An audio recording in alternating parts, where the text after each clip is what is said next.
guys, it's Ozzy at Verdigreen, and today I am waxing this dresser. It is painted in French linen chalk paint.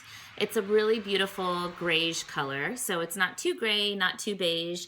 It has a lot of depth, and it's a perfect coverage color. So this is a Depression era red stained mahogany piece that could have easily had bleed through, but we chose this nice deep color to hide that just in case. And of course, it didn't bleed, but you know. This is the white wax. It is not clear wax. It is going to give this really cool limed effect if you were to use it on raw wood. In this case, it's going to just give it almost like a whitewashed effect, but a little bit more grainy. I really love it. So as you can see, it looks white instead of clear, although the clear wax kind of looks white in the tin, but when you brush it on, it doesn't. Typically, you wait for your paint to dry and then you brush your wax on and then immediately wipe it off. In this case, my thing, what we like to do with the white wax is we apply it a little bit more liberally than the clear wax, and then we leave it on for a minute or two before we wipe off to make sure that the pigment transfers to our brush strokes. So I would typically do just a little bit of clear wax wipe, clear wax wipe. However, in this case, I'm going to go ahead and white wax my entire dresser drawer. And you can go every which way. I painted with the grain, and I want the white wax to appear somewhat straight, linear on the dresser. So I am going with the grain with my waxing as well. And as you can see, I am applying it liberally. I typically would not put this much wax on, but I really want the pigment to stain the chalk paint.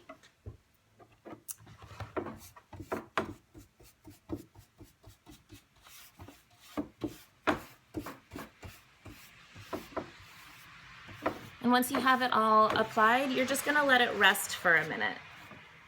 You don't want to wait too long because it will be kind of tacky and tricky to remove, but I am going to give it just a minute, and then I'm going to use my blue shop towels, which are lint-free paper towels.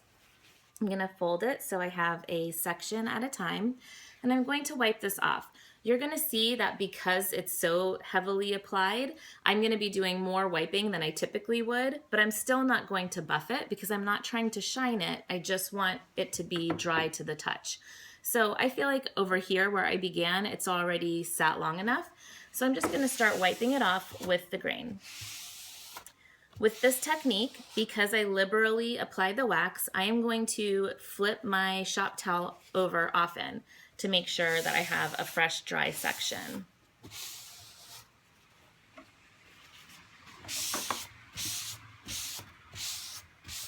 And you're just going to wipe with medium pressure until it does not resist. So, you know, it's not grabbing my hand anymore, except over here where you see some of the buildup of the white wax. I'm okay with that though, because I know it'll wipe off. And if I didn't want to wipe it off, it would leave a kind of a cool effect. But because I'm black waxing this afterwards, I don't want any of those buildup marks. So I don't know if you can see the difference from when we began, but this is white wax, very lightly over the French linen. I think it's really beautiful. It's a nice soft layer. It's very easy to do, but I did want to do the video because I do occasionally have a customer calling me saying their white wax isn't doing anything, and it's because if you applied it the same as the clear, you wouldn't really get this effect. So now I'm going to go ahead and wipe off the rest. But that's the end of the tutorial. I hope it was helpful. I know it's simple, but sometimes simple is best. Love where you live and shop local. Find your local Annie Sloan stockist on anniesloan.com. Thanks for watching, guys.